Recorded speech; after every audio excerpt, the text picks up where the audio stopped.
Hejsa. It is time for another story video, and it's another one by Hans Christian Andersen. And this one is kind of weird.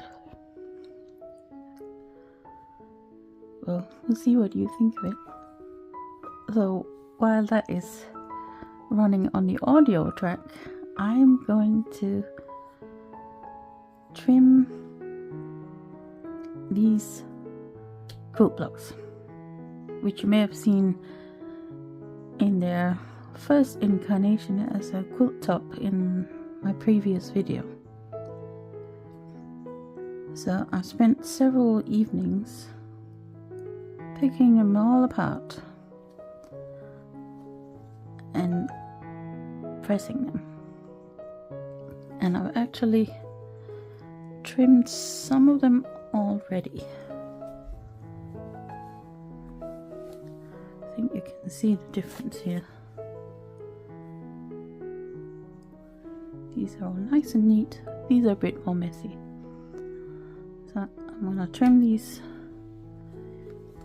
using this template or ruler. I don't know if you can see that it's got markings here for different sizes. So the idea is that the markings line up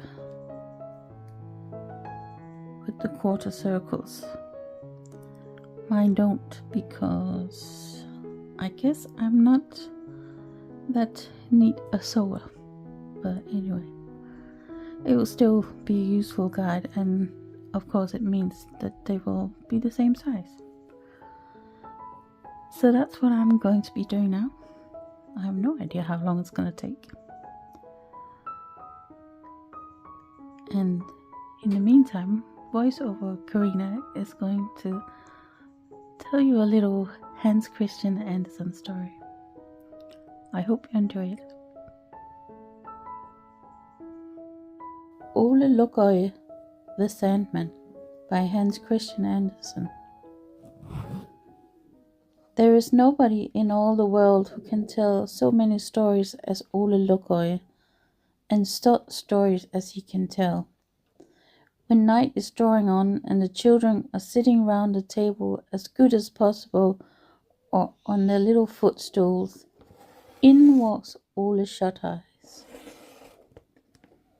He comes so quietly up the stairs without his shoes and opens the door so softly that nobody hears him.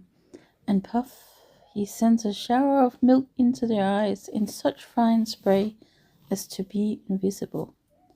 But they can't keep their eyes open after it, and so they never see him.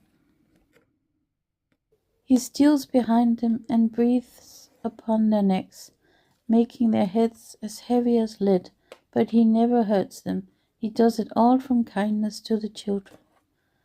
He only wants them to be quiet, and the best way to make them quiet is to have them in bed.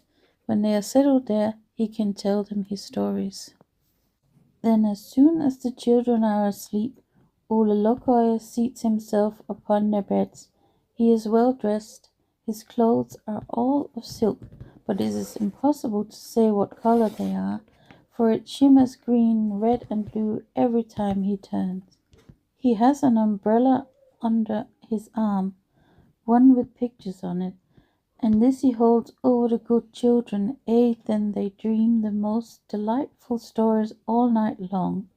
The other umbrella has no pictures on it, and he holds this on over the children who have been naughty, and then they sleep heavily till the morning and have no dreams at all.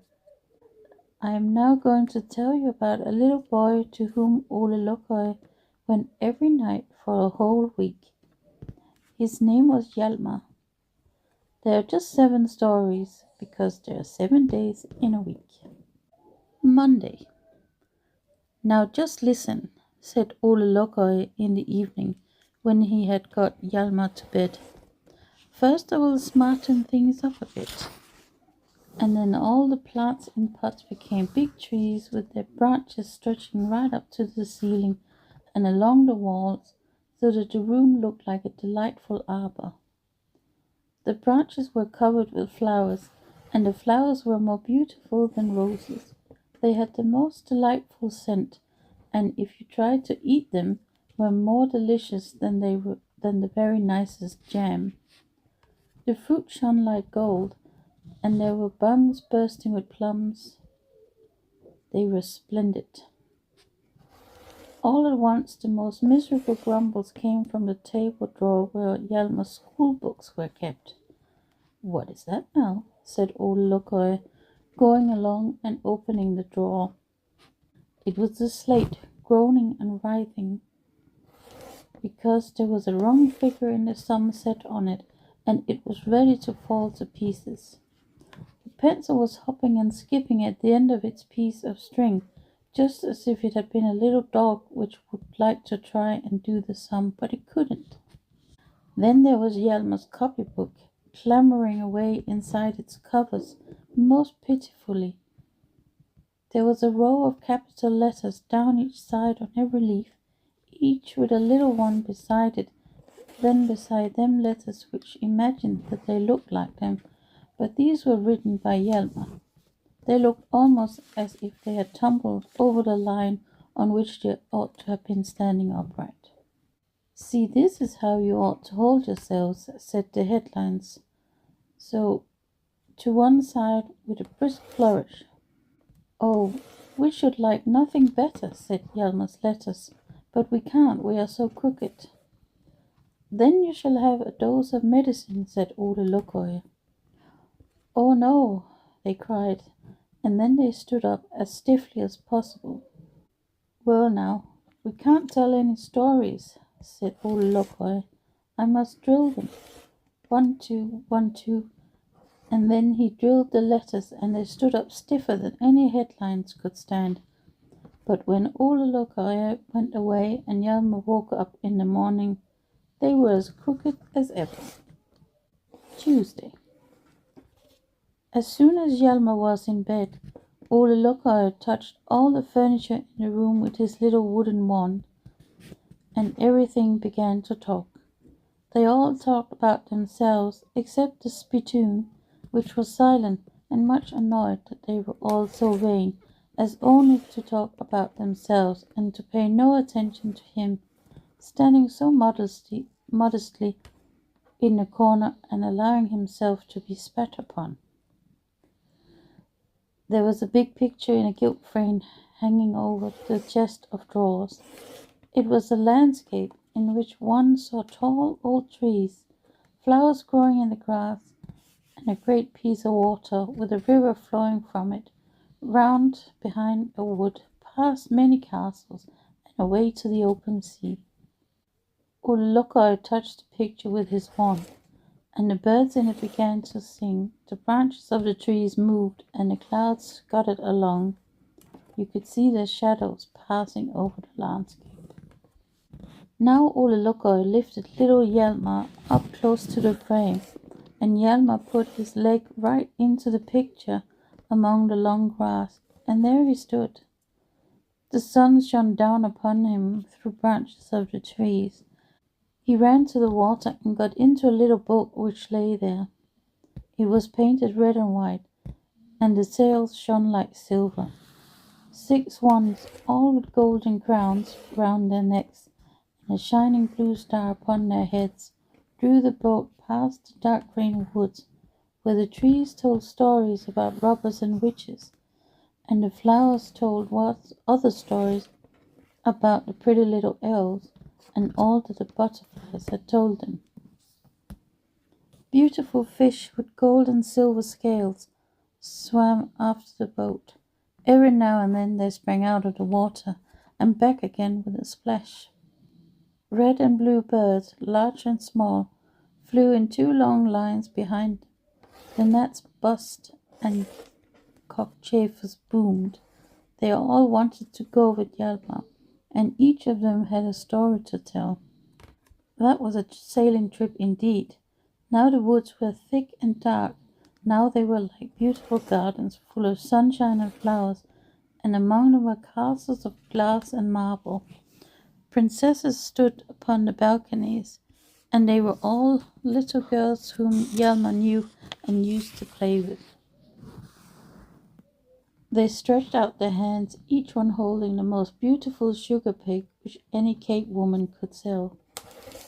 Hjalmar took hold of one end of the pig as they sailed by, and the princess held the other tight, and each had a share, she the smaller, Hjalmar the bigger. Little princes stood stately by each castle.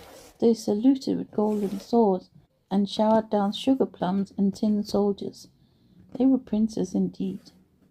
Now he sailed through a wood, now through great halls, or right through a town.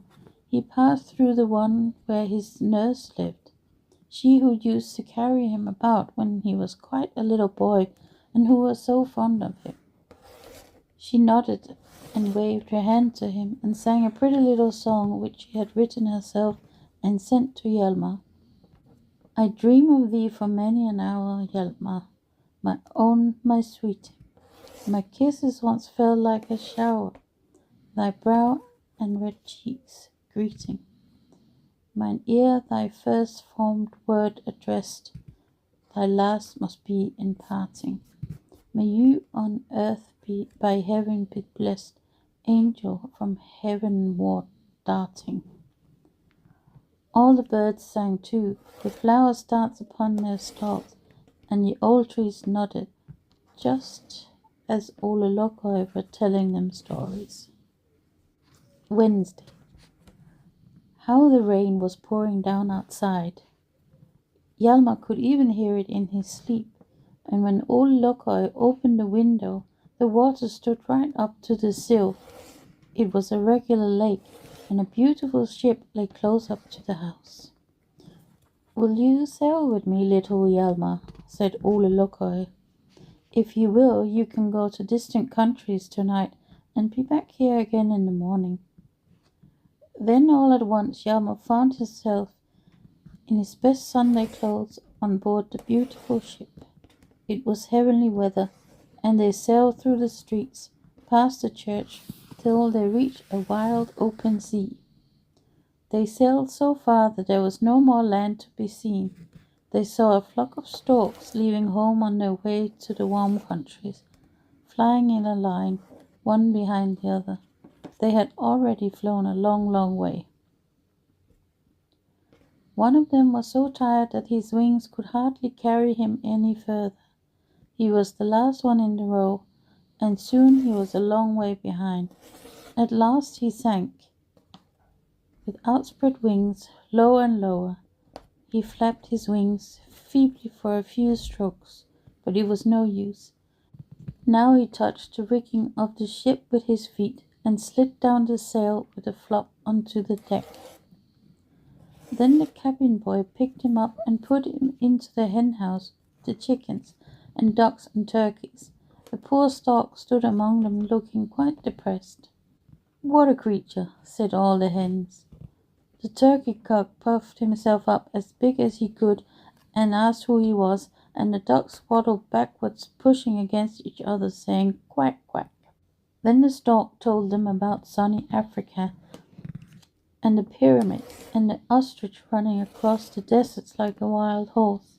But the ducks did not understand him, and they pushed each other and said, Are we agreed that he is an idiot?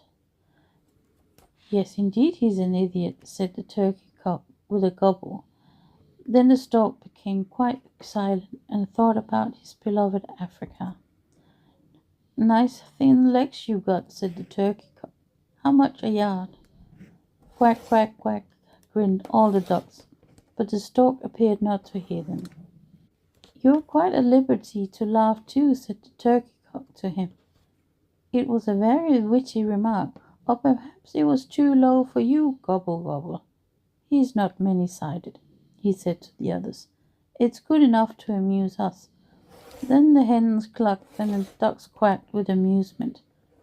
But Hjalmar went along to the hen house, opened the door and called the stork, and it hopped out onto the deck to him. It was rested now, and it seemed to nod to Hjalmar to thank him. Thereupon it spread its wings and flew away to the warm countries. But the hens clucked, the ducks quacked, and the turkey cock's head got as red as fire. "Tomorrow we'll make you into a soup," said Hjalmar, and then he woke up and found himself lying in his own little bed. That was an extraordinary journey Ole Lokai had taken him. Thursday. "I'll tell you what," said Ole Lokai. "Don't be frightened, and I will show you a little mouse." And he stretched out his hand with a tiny little animal in it. "It has come to invite you to a wedding. There are 2 little mice who intend to enter the wed estate tonight. They live under the floor of your mother's larder, which they say is a most delightful residence." "But how can I get through a little mouse hole in the floor?" said Hjalmar. "Leave that to me," said Ole Lokai. "I'll soon make you small enough." Then he touched Hjalmar with his wand, and he quickly grew smaller and smaller. At last he was not as tall as one's finger. "Now you may borrow the tin soldier's clothes. I think they'll just fit you, and it looks so smart to have on a uniform when one's in company." "Yes, indeed," said Hjalmar, and in a moment he was dressed like the grandest tin soldier. "Be so good as to take a seat in your mother's thimble," said the little mouse, "and I shall have the honor of drawing you." "Are you going to take that trouble yourself, young lady?" said Hjalmar, and off they drove to the mouse's wedding. First they went down under the floor into a long passage, which was just high enough for them to drive through, and the whole passage was lighted up with touchwood. "Isn't there a delicious smell here?" said the mouse who was drawing him. "The whole passage has been smeared over with bacon fat. Nothing could be nicer." Then they came to the bridal hall, where all the little lady mice stood on the right, whispering and giggling, as if they were making fun of each other, and on the left stood all the gentlemen mice, stroking their whiskers with their paws. The bridal pair stood in the middle of the room, in the hollow rind of a cheese, kissing each other most energetically before all the people. But then they were engaged, and just about to be married. More and more visitors poured in. The mice were almost crushing each other to death, and the bridal pair had taken their place in the doorway, so that one could neither get in or out. The whole room, like the passage, was smeared with bacon fat. There were no other refreshments, but for dessert a pea was produced, in which one of the little mice of the family had bitten the name of the bridal pair. That is to say, the first letter of it, and this was something quite extraordinary. All the mice said it was a delightful wedding, and the conversation most entertaining. And then Hjalmar drove home again. He had been in very grand company, but in order to get there he had been obliged to shrink wonderfully, to make himself small enough to get into the uniform of a tin soldier. Friday. "It is astounding what a number of grown-up people would like to get hold of me," said Ole Lokai, "especially those with a bad conscience. 'Good little Ole,' they say to me, 'we can't close our eyes, and there we lie all night with all our bad deeds staring us in the face. They are like naughty elfins. They come and sit on our beds and squirt hot water over us. Won't you come and chase them away, so that we may have a good sleep?' And then they sigh deeply. 'We will gladly pay you, Ole. You will find the money on the windowsill.' 'But I don't do it for money,' said Ole Lokai. 'What are we going to do tonight?' asked Hjalmar. 'Well, I don't know whether you would like to go to a wedding again tonight. It's a different kind from yesterday's. Your sister's big doll, the one which looks like a man and is called Herman, is to be married to Bertha, besides which it is her birthday, so there will be no end of presents.' 'Oh, I know all about that. Whenever the dolls want new clothes, my sister lets them have a birthday or wedding. It has happened hundreds of times.' 'Yes, but tonight it's the 101st wedding, and the 101st is the end of all things, so that's why this one will be so grand. Just look." Hjalmar looked along the table. There was the little pasteboard house with lights in the windows, and all the tin soldiers presenting arms outside.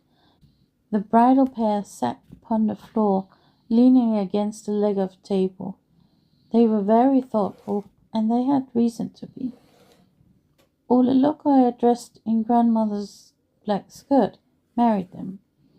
When the ceremony was over, all the furniture in the room joined in singing the following pretty song, which had been written by the pencil. It went to the tune of the tattoo. "Our song shall swing like the wind, till the bridal pair are enshrined, And they curtsy both like a stick, do you mind? For they're wood inside, with kid for a rind. Hurrah, hurrah! Wood and skin well combined. We'll sing it aloud to the rain and the wind." Then the presents were given, but they had declined any eatables. Love was enough for them without anything else. "Shall we go into the country or travel abroad?" asked the bridegroom, and then they consulted the swallow, which had travelled so much, and the old mother hen, which had reared 5 broods of chickens. The swallow told them all about the delightful warm countries where the grapes hung in luscious clusters, and where the air was so mild, and the colours on the mountains were such as were not to be found elsewhere. "But they haven't got our green cabbage," said the hen. "I was in the country all one summer with my chicks. There was a gravel pit that we scratched in all day, and then we got admission to a garden where the cabbage grew. Oh, how green it was! I can't imagine anything more beautiful." "But one cabbage is just like another," said the swallow, "and then there's so much bad weather there." "Oh, we're used to that," said the hen. "But it's so cold, it freezes." "That's good for the cabbage," said the hen. "Besides, sometimes it is warm enough. 4 years ago, didn't we have a summer with tremendous heat? For 5 weeks one could hardly breathe.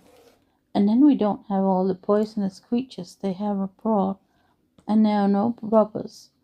Anyone who doesn't think our own country the best must be a fool.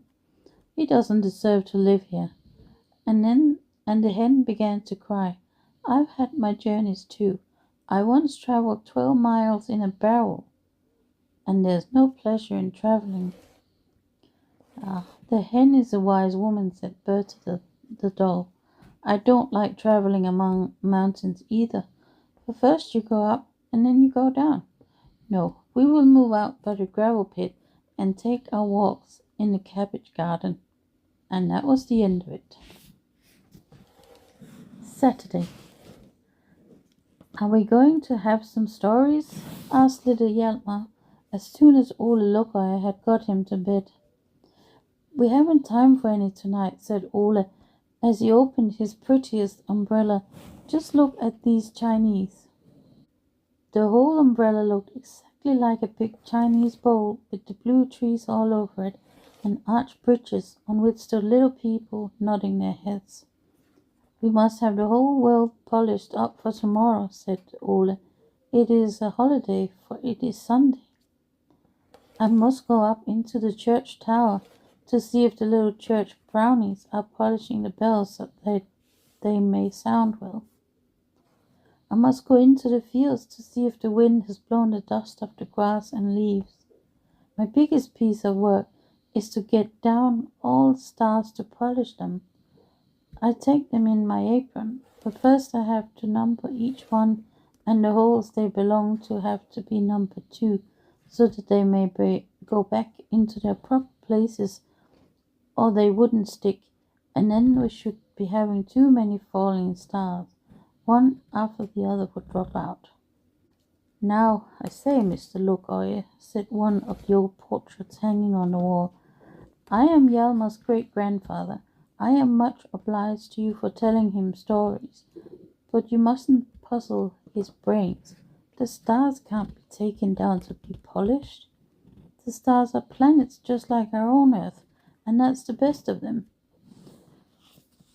Much obliged to you, old great-grandfather, said old Lokoy. My best thanks to you. You are the head of the family. You are an antiquity, but I am older than you. I am an old heathen. The Greeks and Romans call me the dream god. I have my footing in the grandest houses. I can get on both with big and little. You may tell the stories yourself.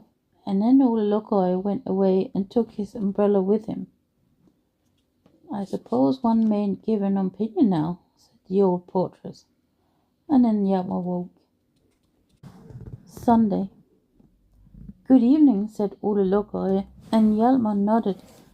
And then he jumped up and turned great-grandfather's portrait with his face to the wall, so that it should not talk as it did last time. Now you must tell me some stories about the 5 green peas which lived in a peas pod, and about the cock paying his address to the hen, and about the darning needle which was so fine that I fancied it was an ordinary needle. You may have too much of a good thing, said Ole Lokoy. I would rather show you something you know. I will show you my brother.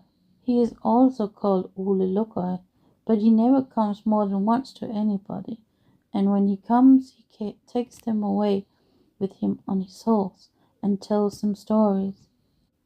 He only knows 2. One which is so beautiful that nobody on earth can imagine it, and one which is too horrible to be described. And then Ole lifted little Hjalmar up to the window and said, Now you can see my brother, the other Ole Lokoy. He is also called Death. You see, he doesn't look at all bad, as he sometimes does in pictures, all bones and joints. No, he has a silver embroidered border around his coat. It is a hussar's uniform, and a black velvet cloak streams out behind over his horse's back. See how they are galloping. And Hjalmar saw how old Lokoy rode off, taking both old and young with him on his horse. He put some of them before him and some behind, but he always asked first, What character have you in your mark book? They all said good. Let me see myself, said he, and then they had to show him the book. All those who had very good or excellent against their names were put up in front of him, and were told the most delightful stories. But those who had only pretty good or tolerable had to sit behind him, and were told horrible stories. They shivered and cried, and tried to get off the horse, but they couldn't do that, because they grew fast to it at once. But Death is a beautiful Ole Lokoy, said Hjalmar. I am not a bit afraid of him. Nor need you be, said Ole Lokoy, if only you take care to have a good character in your book. Ah, now that's instructive, mumbled great-grandfather's portrait. It's some good after all to speak one's mind, and he was quite pleased. Now this is the story about Ole Lokoy. Tonight he can tell you some more himself. The end. Well, I hope you enjoyed that somewhat strange story, but I guess it's about dreaming, and dreams tend to be kind of weird, don't they? And I hope you enjoyed watching me do this fairly boring task. In case you might be wondering why there's these bits of paper stitched onto the blocks, it is so that I know where to put them, to sew them together again in the right order. And this one, as I was trimming it, pretty much on every corner it was a little bit too small, so I just made a little note to myself there. I need to pay attention when I sew it together. Anyway, this was really satisfying. I have got all these blocks sorted out now. Why didn't I just do this when I first made them, instead of sewing them all together and then, I don't know, 6 years later having to pick them apart and redo it.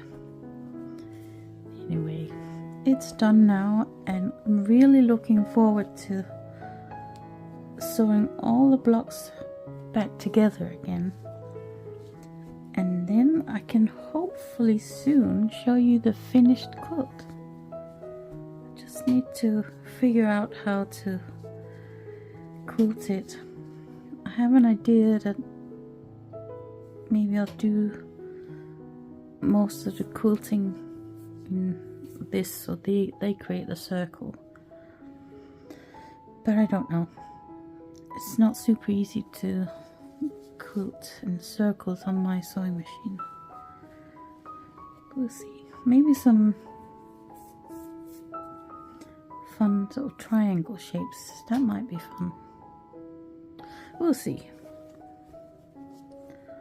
So now I need to put these in their right piles, and then hopefully in the next couple of days I'll have a chance to lay them all out, and then I can sew them together. Really looking forward to that. So thank you for watching. I hope you enjoyed this video. If you did, please give it a thumbs up, like, whatever you want to call it, and maybe subscribe so you don't miss the next video. Not sure what that's going to be about. I'm not going to promise that it's going to be this quilt finished, but you never know, I might suddenly find a spurt of activity and get it done. I hope you have a great day, whatever you're making.